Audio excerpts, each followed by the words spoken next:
लक्ष द्या विद्यार्थी मित्रांनो, आज आपण बघणार आहोत संभाव्यता। तर पहिला प्रश्न आहे, 52 पत्त्यांच्या गठ्ठ्यांमधून काढलेले पान बदामाचे असण्याची संभावना किती? तर एकूण पत्ते किती आहेत? 52। याच्यात 4 प्रकार पडतात: चौकट, इस्पिक, बदाम आणि किलवर। तर एका प्रकारमध्ये 2 ते 10 पर्यंत अंक असणारे पत्ते: एक्का, राजा, राणी आणि गुल्ला।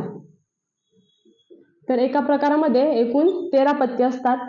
तर मग चौकटमध्ये 13, इस्पिकमध्ये 13, बदामामध्ये 13 आणि किलवरमध्ये 13। तर इथे त्यांनी काय विचारले? बदामाचे पत्ते किती? एकूण 13।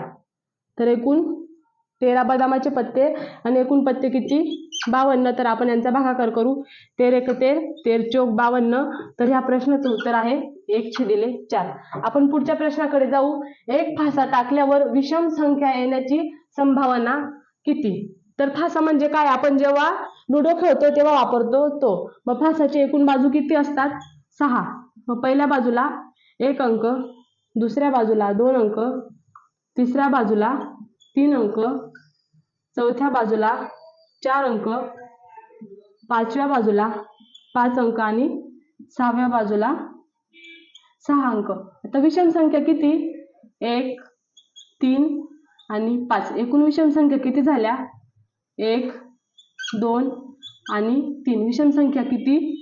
3 आणि फासाच्या एकूण बाजू किती? 6। मग आपण यांचा भागाकार करू। 3 × 3, 3 × 2 = 6। तर ह्या प्रश्नाचं उत्तर आहे 1/2। आपण पुढच्या प्रश्नाकडे जाऊया।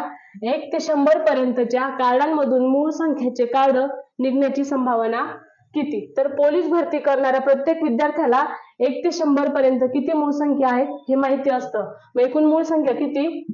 25 आणि 1 ते 100 पर्यंत संख्या विचारलाय। मग एकूण संख्या किती? 100। आपण यांचा भागाकार करू। 25 × 1 = 25, 25 × 4 = 100। तर ह्या प्रश्नाचं उत्तर आहे 1/4। धन्यवाद।